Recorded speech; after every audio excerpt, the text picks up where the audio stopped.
보도록 하겠습니다. 오늘 말씀은 잠언 한 말씀, 마태복음 한 말씀 그렇게 보겠습니다.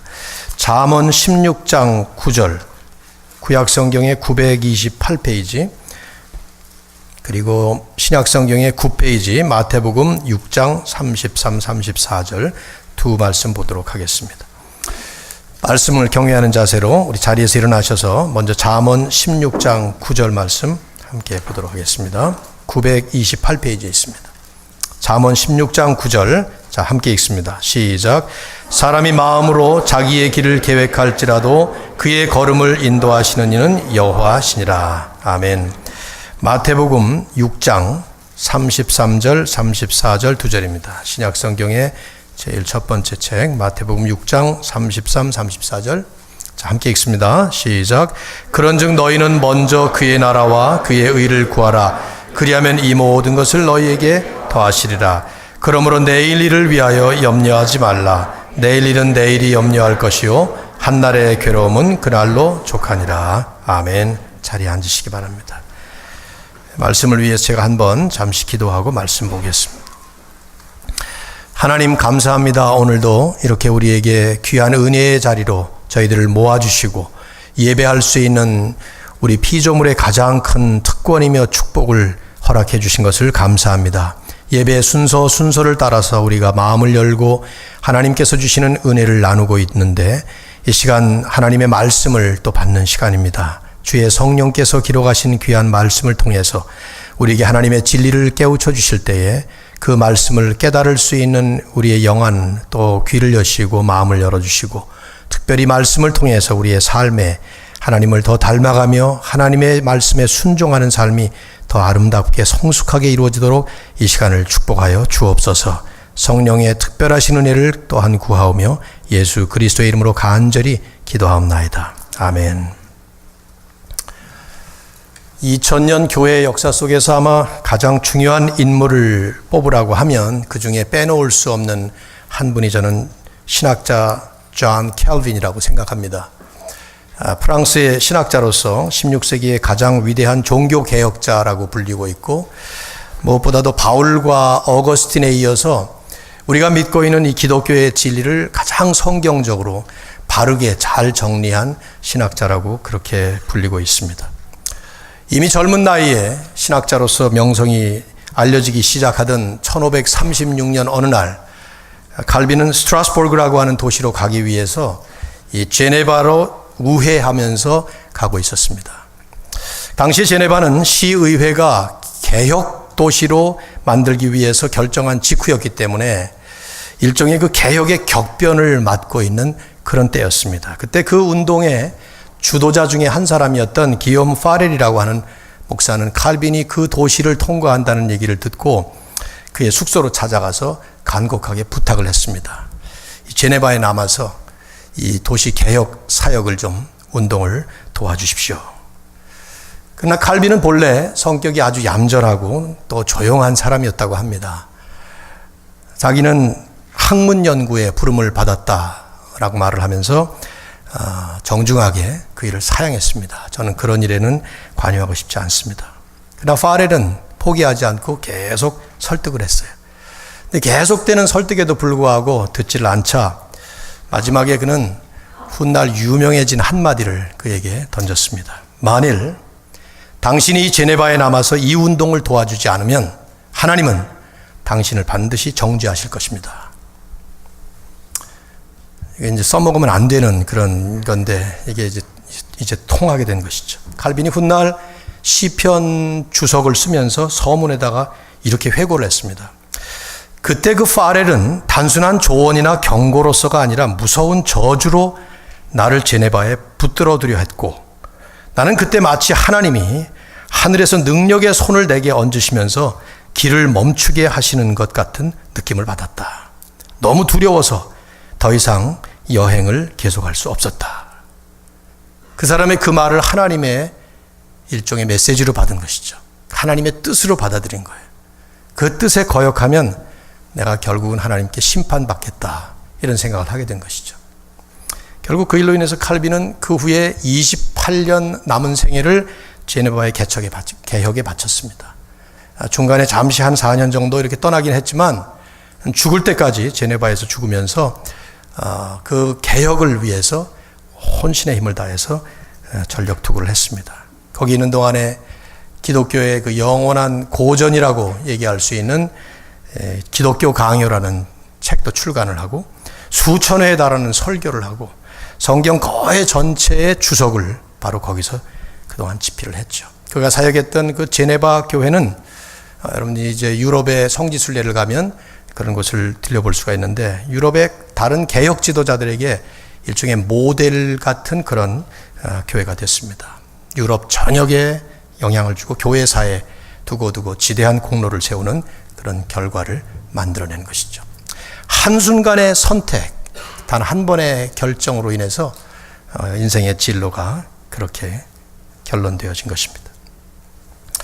우리가 굳이 칼빈 같은 교회사의 위대한 인물들의 예를 들 필요도 없이 우리도 역시 누구나가 다 인생을 살아가면서 인생의 진로를 밟으면서 크고 작은 선택과 결정을 내리게 되죠. 수없이 많이 합니다. 한 번이 아니죠. 그리고 그에 따른 많은 변화를 겪습니다. 중요하게 여겨지는 변화도 있고 아주 사소한 별것 아닌 것 같은 변화도 우리는 겪습니다.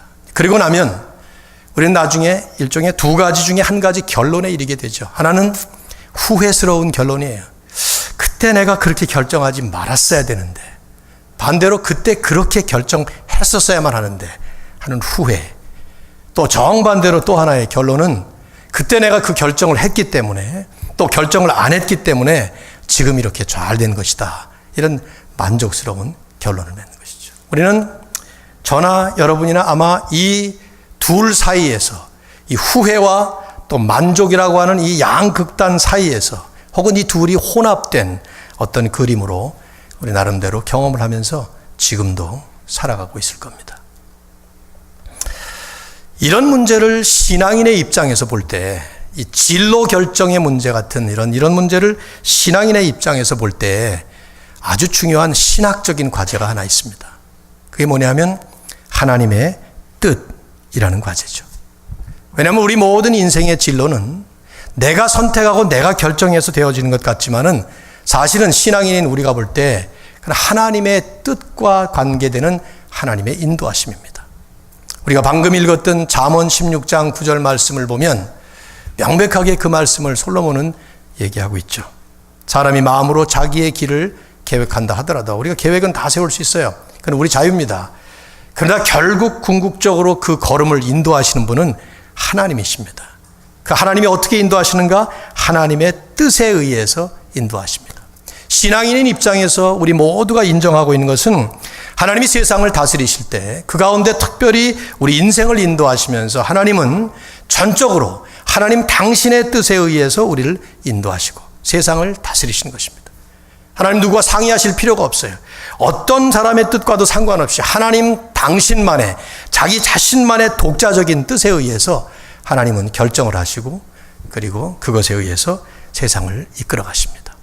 여기에 우리는 하나님의 뜻이라고 하는 중요한 신학적인 과제를 만나게 돼요. The will of God. 신학자들은 이 하나님의 뜻을 단순히 어느 날 생각해서 즉흥적으로 나오는 것이 아니라 하나님 안에 본질적으로 가지고 있는 하나님의 속성이라고 그렇게 봅니다. 성경을 볼 때 분명히 그런 것 같아요. 성경 안에 많은 하나님의 뜻에 대한 직접적인 표현과 간접적인 많은 내용들이 나오는데 그건 하나님이 어느 날 갑자기 생각하시거나 충동적으로 나타내시는 그런 뜻이 아닙니다. 하나님 안에 있는 뜻이에요. 전문적으로 또 신학적인 얘기를 한다면은 여기에는 본질적인 뜻이 있어요. 하나님의 본성 때문에 저절로 그렇게 정하실 수밖에 없는 본질적인 뜻이 있습니다. 또 그러실 필요가 없는데 하나님께서 정하시는 자유로운 하나님의 free will 같은 것들이 있습니다. 말씀을 조금 나누겠습니다만은 우선 성경에 수없이 강조되고 있는 하나님의 뜻, 한 가지 성경만 제가 뽑아봤는데요.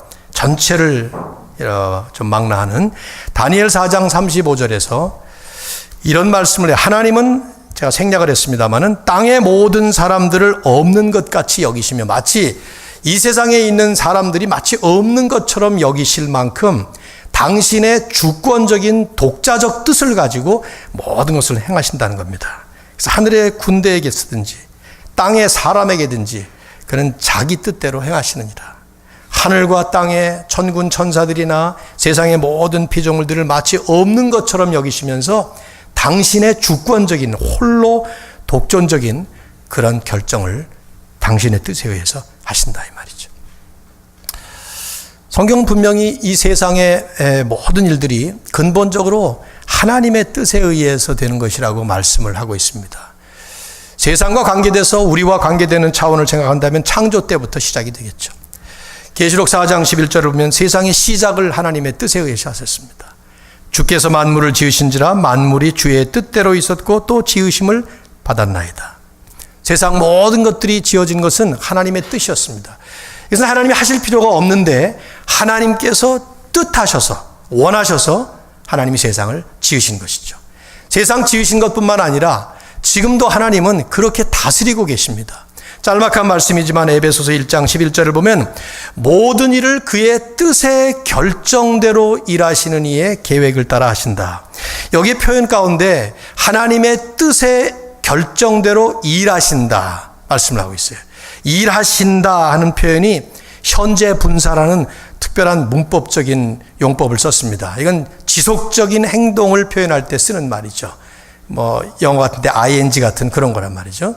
계속 진행되는 것. 그러니까 지금도 하나님은 세상을 만드실 때만 하나님의 뜻을 펼치셔서 창조하신 게 아니라 여전히 모든 일들을 글자 그대로 모든 일들을 하나님의 뜻에 의해서 결정을 하시고 그것에 따라서 하나님은 지금도 일하고 계십니다. 그 중에 우리가 하나님의 뜻에 상당히 혼돈을 느끼는 고난이라고 하는 그 과제도 마찬가지예요. 고난조차도 종종 하나님의 뜻입니다. 특별히 예수 믿는 사람들이 고난을 겪을 때 베드로는 베드로전서 3장 17절에서 선을 행함으로 고난받는 것이 하나님의 뜻일진데 이런 표현을 써요. 여기 선이라는 말은 우리가 하는 선행을 말씀하는 것이지만 궁극적으로는 하나님의 선에 의해서 우리들도 선하게 살아갈 때 근데 여전히 고난을 받는다 이 말이죠. 그러니까 하나님의 뜻이라 이 말이에요. 그래서 4장으로 넘어가면서 곧바로 그러므로 하나님의 뜻대로 고난을 받는 자들은 선을 행하는 가운데 그 영혼을 신실하신 믿음직스러운 미쁘신 trustworthy한 하나님께 창조주께 의탁할지어다. 고난을 받는 가운데서도 그것이 하나님의 뜻이라는 것을 분명히 우리가 믿고 하나님께서 뜻하신 대로 인도하실 거라는 생각을 하면서 하나님께 맡겨라 이런 말씀을 하는 것이죠. 우리에게 이제 중요한 점 한 가지는 성경이 말씀하고 있는 이 하나님의 뜻에 특별히 이제 우리에게 다가오는 중요한 내용 중에 그것은 하나님의 뜻에는 감춰진 뜻이 있어서 우리가 모르는 것이 있고 우리에게 알려진 뜻이 있어서 계시된 뜻이 있다는 것을 성경은 우리에게 말씀을 합니다. 여러분 우리도 이제 우리 속에 어떤 뜻이 있을 때 어떤 사람에게 얘기를 할 수도 있고 안 할 수도 있고 그러잖아요. 그 여러 가지 이유 때문에 마치 하나님도 하나님이 가지신 모든 뜻을 우리에게 다 알려주신 게 아니라 어떤 부분은 여전히 숨겨놓고 감추어진 상태로 가지고 계시고 어떤 부분은 우리에게 알려주셨다 이 말이에요. 성경의 한 성경이 신명기 29장 29절이 이 말씀을 아예 한 구절에 담고 있습니다. 좀 길어서 제가 두 자막에 띄웠는데요. 한번 같이 읽어봅시다. 자, 신명기 29장 29절 시작. 감추어진 일은 우리 하나님 여호와께 속하였거니와 나타난 일은 영원히 우리와 우리 자손에게 속하였나니 이는 우리에게 이 율법의 모든 말씀을 행하게 하심이니라. 여기에 두 가지 분야가 있어요. 하나님의 뜻에 감추어진 일 그리고 나타난 일. 즉 하나님의 뜻 가운데는 하나님께만 속한 하나님 안에만 감추어진 숨겨진 뜻이 있고 또 그 중에 어떤 것은 우리가 순종하도록 하나님께서 우리에게 계시하셔서 나타내 주신 뜻이 있다는 것입니다. 그 감추어진 일은 하나님께 속한 것이에요. 나타난 것들은 우리와 우리 자손들에게 영원토록 하나님께서 주셨는데 왜? 목적이 있어요. 이는 우리에게 이 율법에 즉 하나님의 말씀을 통해서 보여주신 그 뜻을 순종하도록 말씀대로 행하도록 그렇게 하셨다는 것이죠. 우리에게 하나님께서 이렇게 말씀을 통해서 계시해 주신 밝혀주신 그 뜻은 순종이 목적이라는 것이 참 중요한 부분입니다. 여러분 성경에 이 하나님의 뜻이라고 하는 그 용어나 혹은 그 개념들이 등장할 때마다 상당히 많은 경우가 다 이미 알려주신 뜻을 얘기하는 겁니다. 대표적인 성경으로 마태복음 7장 21절에 보면 이런 말씀이 있어요. 나더러 주여 주여 하는 자마다 다 천국에 들어갈 것이 아니요 다만 하늘에 계신 내 아버지의 뜻대로 행하는 자라야 들어가리라. 여기 하나님 아버지의 뜻대로 행한다 할 때 그 뜻은 이미 우리에게 알려주신 뜻을 의미합니다. 하나님의 뜻을 우리에게 감춰놓고 나서 그 뜻을 찾으라는 것이 아니라 이미 다 알려주신 그 뜻대로 행할 때 우리는 하나님께서 주시는 구원의 반열에 들어간다, 그 말이에요. 에베소 5장 17절도 보면 너희는 어리석은 자가 되지 말고 오직 주의 뜻이 무엇인가 이해하라. 이미 우리에게 알려주신 그 뜻이 무슨 뜻인지를 더 잘 이해해서 그 뜻대로 살아라. 그래서 계시해 주신 뜻이죠.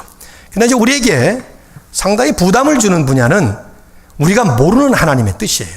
왜냐하면 하나님의 뜻 안에는 우리에게 알려주시지 않은 감추어진 하나님의 뜻이 대단히 많기 때문입니다. 큰 그림으로 얘기를 한다면 이 세상을 다스리시고 세상의 모든 일들을 결정하시고 진행하시는 이런 모든 하나님의 그 섭리의 뜻은 우리에게 알려주시지 않습니다. 우리는 어떻게 돌아갈지 전혀 알 수가 없습니다. 물론 구약 성경을 보면 앞으로 일어날 일에 대해서 예언으로 알려주신 적이 있어요.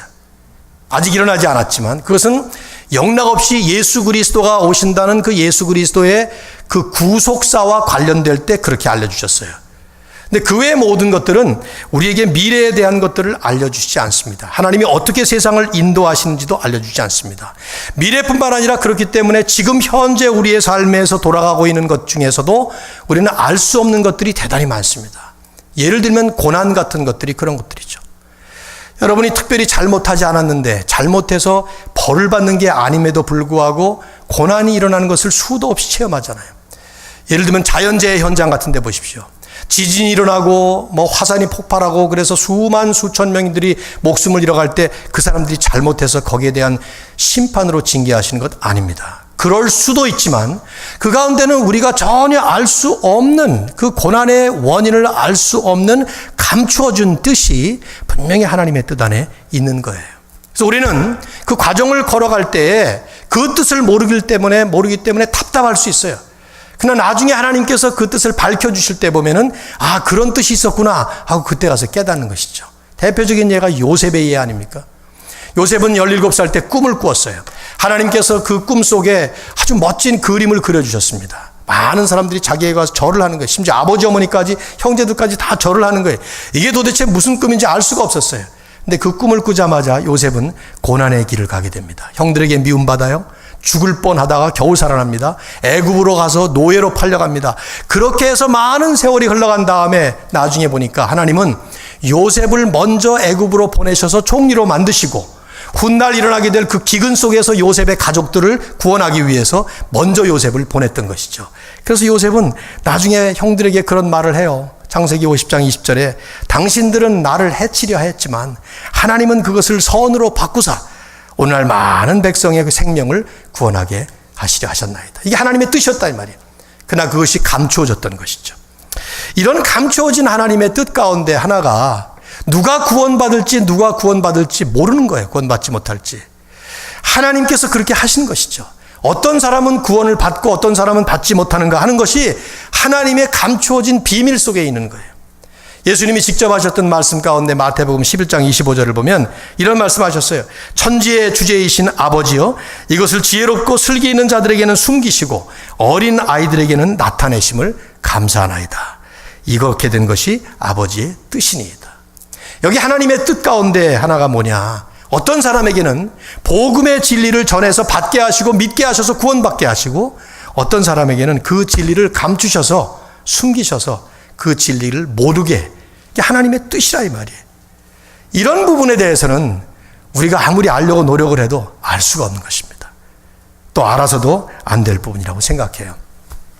저는 오늘 특별히 이제 다음 주에 감사주일이기 때문에 우리가 이 한 해를 이렇게 돌아오면서 하나님의 뜻 가운데서 하나님이 인도하신 지난 1년을 또 보냈고 믿음의 사람으로서 우리들이 신앙인으로서 고백하는 신앙 고백은 하나님이 여기까지 또 인도하셨다. 이제 이런 고백을 하게 되는데 더 중요한 것은 이제 여기까지도 그렇지만 앞으로의 삶도 이제 하나님이 하나님의 뜻과 인도하심 따라 인도하실 거란 말이죠. 그럴 때 우리가 해야 될 일은 그 하나님의 뜻에 따라서 우리들이 인도를 받아야 되는데 이게 과연 어떤 것이냐? 어떻게 하는 것이 하나님의 뜻과 뜻대로 사는 거냐 하는 것이 우리에게 현실적인 중요한 과제일 것 같아요. 또 관심거리이기도 하고요. 두 가지만 좀 우리 적용점으로 나누도록 하려고 합니다. 첫째, 우리가 하나님의 뜻과 인도하심을 따라서 산다는 게 뭐냐? 첫 번째는요, 그것은 하나님의 숨어있는 뜻을 찾는 것이 아니라 하나님께서 우리에게 알려주신 뜻에 순종하며 사는 것을 뜻하는 것입니다. 하나님의 뜻에 의해서 우리가 산다, 하나님의 뜻대로 살아간다 하는 것은 내가 알지 못하는 하나님의 숨어있는 뜻을 찾아서 그것대로 사는 것이 아니고 반대로 이미 나에게 알려주신, 그리고 계속해서 알려주시는 알려진 뜻에 순종하며 사는 삶을 말하는 것입니다. 여러분, 이 점이 대단히 심각해요. 왜냐하면 우리 모두가 참 실수하는 그런 한 분야인데, 하나님의 뜻이다 혹은 하나님의 인도하심이다 하는 용어를 사용하는 순간 우리에게 탁 떠오르는 생각은 뭐냐면, 내가 알지 못하는 하나님의 뜻과 내가 보지 못하고 있는 그 하나님의 인도하심이라는 그런 개념이에요. 그러니까 마치 내가 반드시 이 뜻을 찾아야 되는데 그걸 찾지 못하면 실패하고 그걸 찾으면 성공할 것 같은 그런 생각이 드는 것이죠. 10년 뒤에 내가 어떤 자리에서 어떤 길을 가고 있을까? 그걸 마치 찾아서 비전으로 삼고 그걸 놓고 기도하고 그걸 놓고 준비하고 해야 될 것 같은 생각이 들어요. 그래서 지금 만일에 어떤 결정을 한다고 할 때 그것을 분명히 알면 잘 결정을 할 것 같은데 그걸 잘 모르기 때문에, 그러다 보니까 가다가 심지어는 지나간 세월을 돌이켜 볼 때도 그때 내가 그렇게 잘못 결정을 해서 지금 여기에서 내가 지금 이렇게 있다, 이런 후회를 하는 경우가 대단히 많죠. 특별히 진로와 관련될 때 말이에요. 여러분, 성경을 보면 성경은 분명히 우리에게 교훈합니다. 우리가 반드시 알아야 될 것, 또 분명하게 알아야 될 것은 하나님은 이미 우리에게 다 알려주셨습니다. 특별히 하나님의 말씀을 통해서 알려주신 것이죠. 이해를 돕기 위해서 아주 쉬운 예를 들게요. 학생들이 많은데요, 시험을 치를 때 여러분이 이거 조금 치링을 하면은 시험 점수 잘 나올 것 같아요. 치링 해도 될까 말까 이거 놓고 기도할 필요가 없습니다. 하나님의 뜻이 어디 있을까 기도할 필요 없어요. 딱 시험을 치르는데 옆에 사람이 답이 보입니다. 하나님이 저걸 지금 나에게 보라고 보여주는, 이렇게 생각할 필요가 없습니다. 그렇게 생각하면 안 됩니다. 왜 안 되나요? 아주 분명한 사실은 뭡니까? 우리는 거짓되이 속이는 삶을 살면 안 되기 때문입니다. 하나님께서 우리에게 직접 간접으로 수없이 말씀하셨습니다. 탐나는 물건이 있습니다. 그걸 내가 저걸 훔쳐도 될까 말까를 놓고 밤잠 못 자고 고민할 필요가 없습니다. 답이 뻔해요. 하면 안 되는 겁니다. 왜? 도둑질하지 말라. 이런 말씀을 포함해서 수없이 많은 말씀들이 아주 분명하고 명명백백하게 우리에게 가르쳐 주셨기 때문입니다. 결혼 생활을 10년, 20년, 저처럼 한 40년을 하다 보면 지루해질 때가 있고요.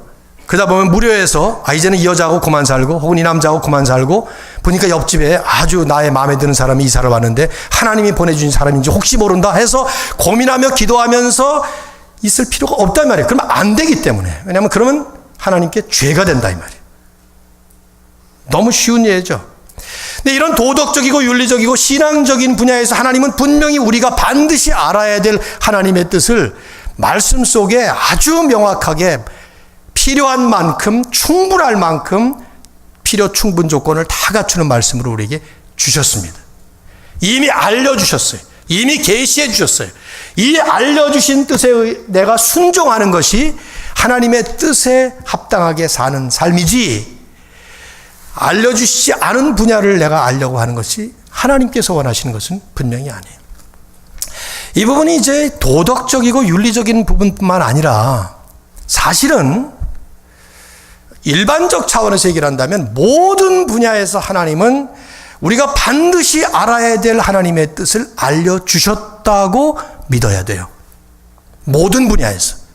직장 문제, 직장 생활, 학교 생활, 인간관계, 교회 생활, 사회 생활, 이런 모든 분야에서 굳이 도덕적이고 윤리적이고 신앙적이지 않다 하더라도 일반적인 프랙티컬 차원에서조차도 하나님은 내가 반드시 알아야 된다 할 것 같으면 다 알려주셨다고 믿어야 합니다. 왜냐하면 이게 상식이에요. 일반적인 상식으로 볼 때 그럴 수밖에 없는 거예요.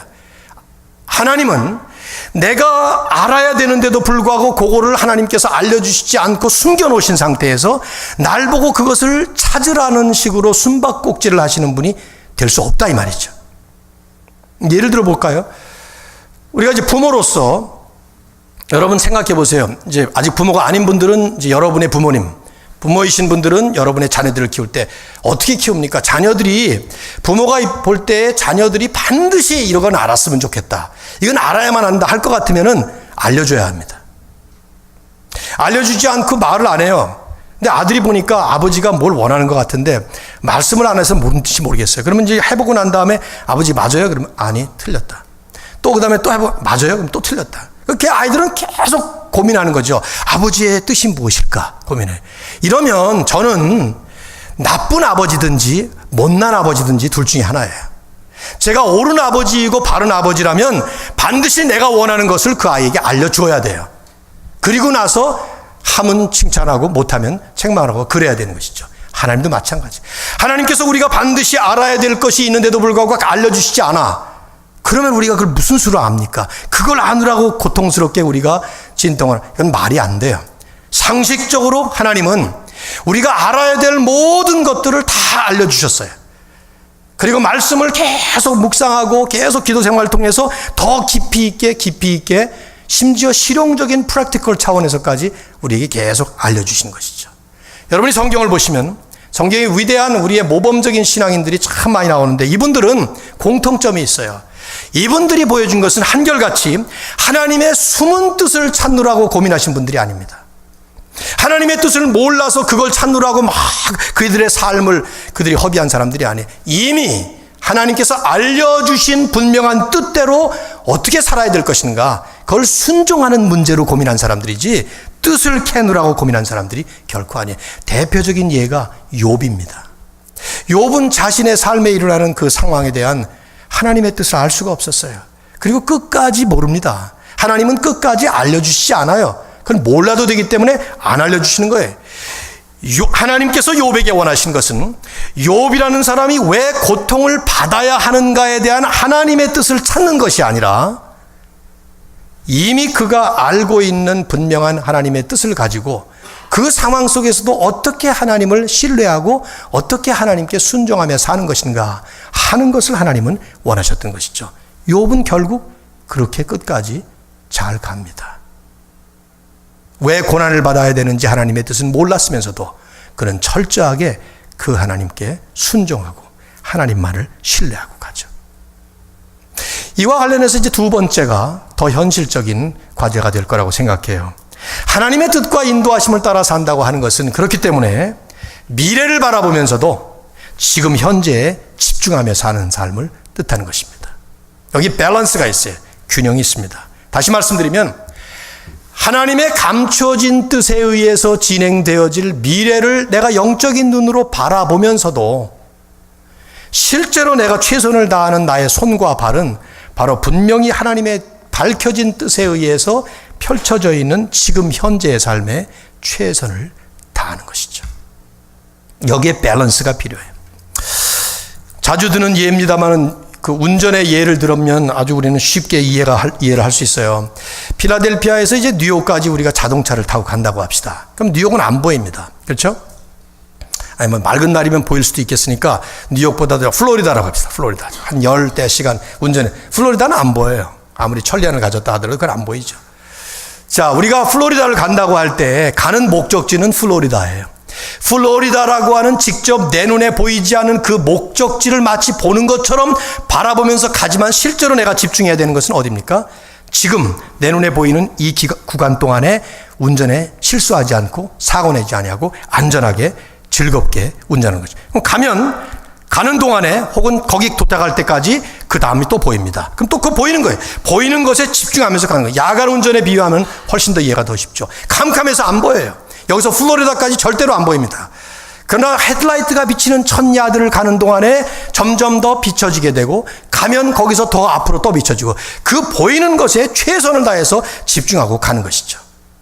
하나님께서 신앙인인 우리들에게 지금 하나님의 뜻에 순종하며 사는, 하나님의 인도하심 따라 산다는 삶을 어떤 식으로 우리에게 가르쳐 주셨는가? 바로 이거예요. 하나님은 분명히 합력하여 선을 이루시는 마지막 궁극적인 미래의 종착역을 우리에게 이미 다 가지고 계셔요. 그게 하나님의 뜻이에요. 하나님의 계획이에요. 우리는 몰라요. 10년 뒤, 20년 뒤 마지막에 내 인생이 다 끝난 다음에 어떤 모습이, 우리는 모릅니다. 전혀 모릅니다. 그러나 하나님은 아십니다. 하나님은 가지고 계세요. 우리는 그 하나님이 그걸 가지고 계시다는 것을 분명히 믿음의 눈으로 신뢰하면서도 실제로 최선을 다해서 우리가 해야 될 부분은 바로 여기에요. 지금 여기. 숨은 뜻을 찾느라고 우리가 시간을 낭비하거나 오히려 하나님께서 우리에게 해야 될 맡겨주신 일을 게을리하는 것이 아니라 이미 밝혀주시고 알려주신 그 일에 최선을 다해서 가는 것이죠. 청년들은 누구와 결혼해야 될지 모릅니다. 지금 이미 결혼할 작정한 사람들 빼놓고 말이죠. 전혀 남친이나 여친이 없는 사람들 얘기해요. 누구와 결혼할지 몰라요. 근데 그것이 고민이 돼요. 안 그래요? 그거 안 되는 사람은 이상한 사람이죠. 애브노멀한 사람이죠. 정상적인 사람은 그게 고민이 돼요. 어느 날 왜 나는 없을까? 그게 고민이 돼요. 그것이.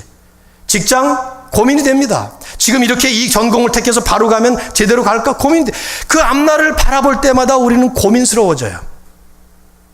그런데 우리가 고민해야 될 것은 그게 아니라 지금 있는 이 자리, 지금 내 앞에 펼쳐진 바로 여기, 이민을 오시면서 이민 생활에 푸른 꿈을 가지고 왔다 하더라도 그 꿈이 어떻게 될지, 어떤 방향으로 전개될지 우리는 아무도 모릅니다. 오래전에 이민 오신 분이건 최근에 오신 분이건. 그러나 그것이 우리의 고민이 아니라 지금 바로 여기, 그것을 예수님께서 아까 우리가 읽었던 그 말씀 가지고 말씀을 하신 것이죠. 쉬운 말로. 내일 일을 위하여 염려하지 말라. 내일 일은 내일이 염려할 것이요 한날의 괴로움은 그날로 족하니라.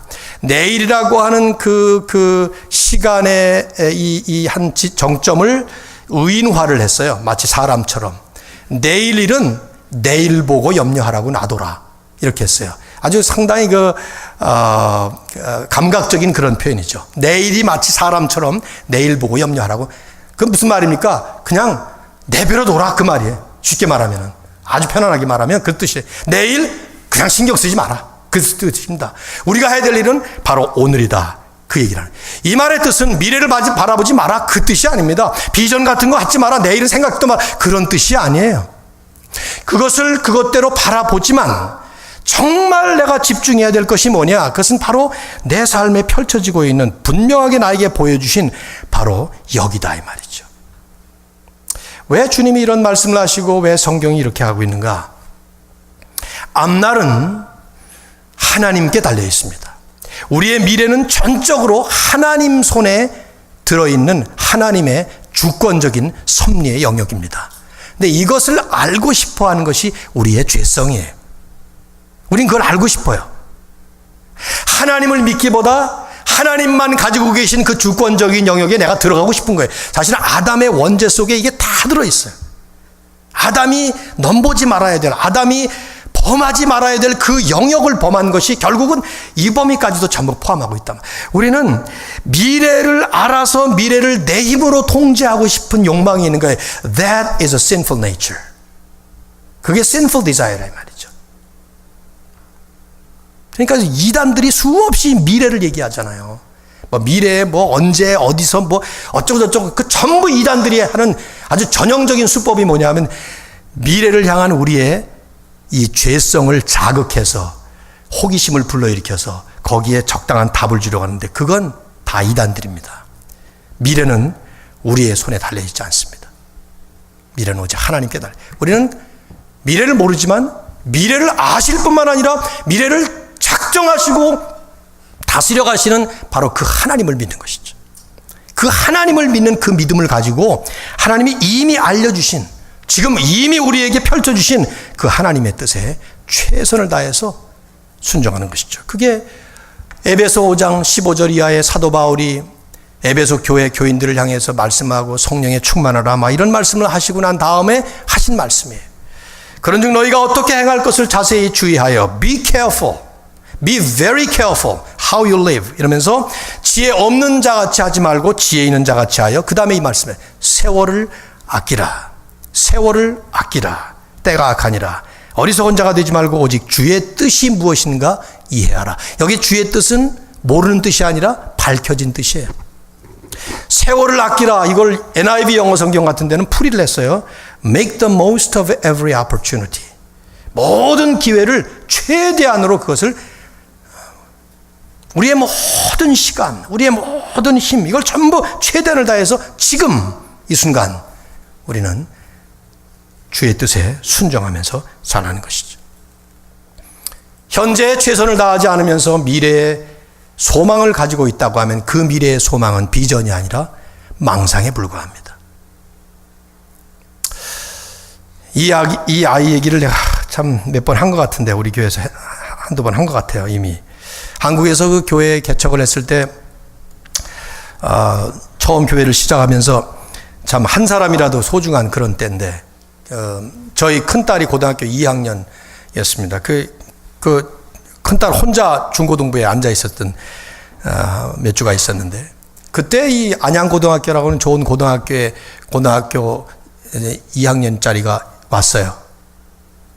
근데 얘가 얼마나 신실하게 잘 섬겼는가 하면 하여튼 예배란 예배를 빠지는 적이 없었어요. 아주 열심히 주일 아침, 주일 저녁 예배도 있었는데 저녁 예배, 수요 예배, 새벽 기도회, 금요 철야 뭐 하다 교회에서 집회만 있다만 너무 교회를 좋아하고 뭐 저를 잘 따르고 그런. 어느 날 어머니가 저를 찾아왔어요. 심각하게. 목사님, 저희 부부는 멀리 이제 다른 교회를 다니는데 너무 멀어서 우리 아이는 지금 여기 나옵니다. 근데 교회 좀 그만 나가게 좀 해주십시오. 그러는 거예요. 그래서 아니 얼마나 좋아요. 그랬더니 공부를 안 해요. 공부를 그러더라고요. 그래서 제가 불러가지고 야 아무개야 교회 좀 그만 나와라. 교회는 나한테 맡기고 그만 나와라 했더니 이 녀석이 하는 말이 뭐랬냐면 걸작으로 대답했어요. 주님 오실 날이 가까워오는데 공부해서 뭐합니까? 그러는 거예요. 그래서 제가 해보고 주님 오시는 건 주님께 맡기고 너는 대학 입시 준비나 해. 아유 참 뭐 대학 떨어졌죠 당연히.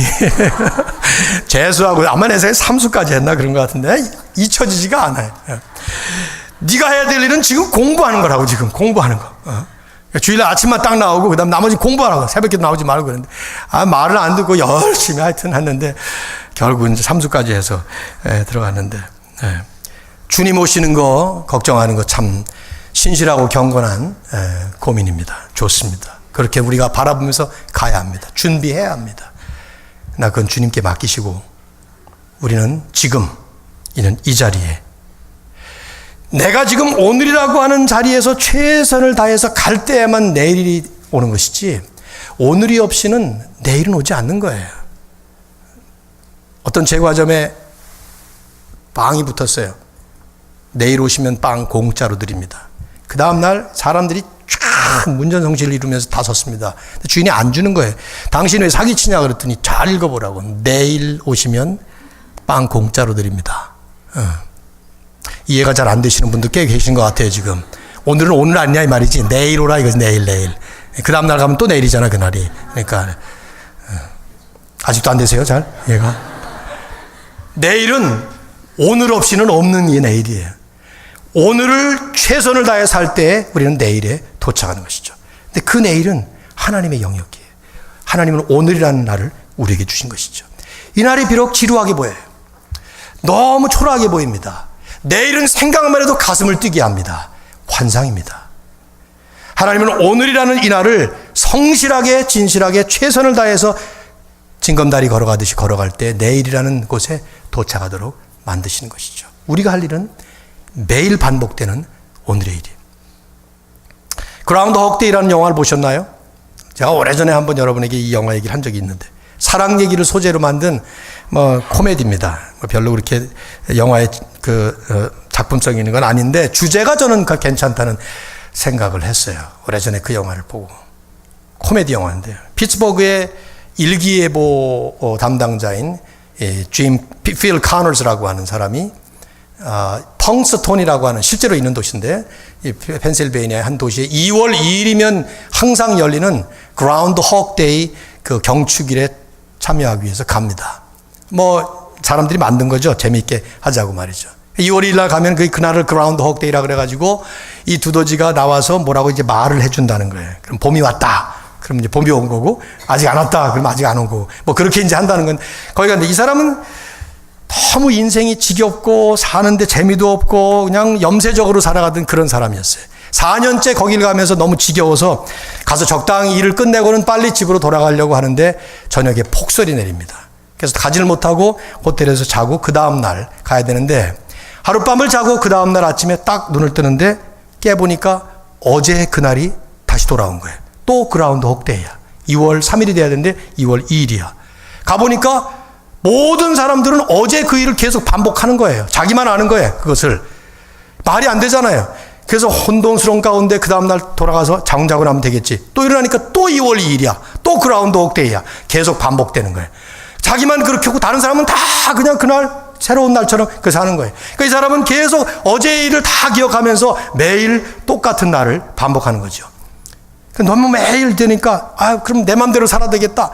쾌락적인 모든 걸 다 먹고 싶은 거 마음 놓고 먹고 장난도 마음 놓고 치고 막 그러면서 삽니다. 너무 실증이 나기 시작합니다. 이게 지옥 같은 살 계속되는 것이. 아침이 되면 또다시 2월 2일. 다음으로 넘어가지 않는 거예요. 결국 그는 결심을 해요. 이러면 안 되겠다. 그래서 그 하루를 이 하루가 전부다. 이거 지나가면 끝이니까 하루가 전부다. 그래서 그날 피아노 레슨도 받고 뭐 조각도 배우고 시도 배우고 막 이렇게 하면서 특별히 이제 한 여인을 사랑해서 그렇게 계속해서 가는데 아무리 그 여인에게 다가가봤자 그 다음 날이면 도루묵이야. 다시 시작되니까. 그래서 최선을 다해서 그걸 목표로 놓지 않고 자기가 할 일을 다 하는 거예요. 하다 보니까 사람들을 구하기 시작했어요. 나무에서 떨어지는 사람을 어저께 그 사람 떨어지는 걸 봤으니까 떨어지는 그 일보 직전에 가서 받고 어떤 사람은 토해서 죽으려고 그러는 것 같다가 미리 찾아가가지고 그걸 방지해주고 많은 사람을 도와줍니다. 그러면서 모든 사람들에게 일종의 영웅처럼 돼가는 거예요. 그래서 어느 날 딱 깨봤는데 2월 3일로 넘어간 거예요. 날짜가 탁 바뀐 거죠. 날짜만 바뀐 것이 아니라 자기가 바뀌어 있었어요. 못하던 음악도 하고 못 치던 피아노도 치고 시도 외우고 조각도 할 줄 알고 다른 사람을 위해서 자기가 변화된 삶이 돼버린 것이죠. 영화의 소재는 아주 가벼운 로맨틱 코미디로 만들었지만 저는 그걸 보면서 진리 하나를 발견했어요. 하나님의 관점에서 보면 우리는 하루하루가 매일 똑같습니다. 하나님은 영원하신 분이니까 더 아시죠. 아니 더 정확하게 표현한다면 우리에게는 오늘 하루밖에 없는 거예요. 내일은 보장이 되어 있지 않아요. 우리는 몰라요.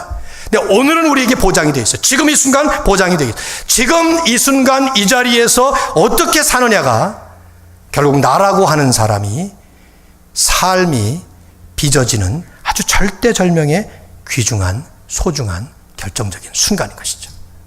바로 이 자리에. 그러니까 주님은 그런 말씀하신 겁니다.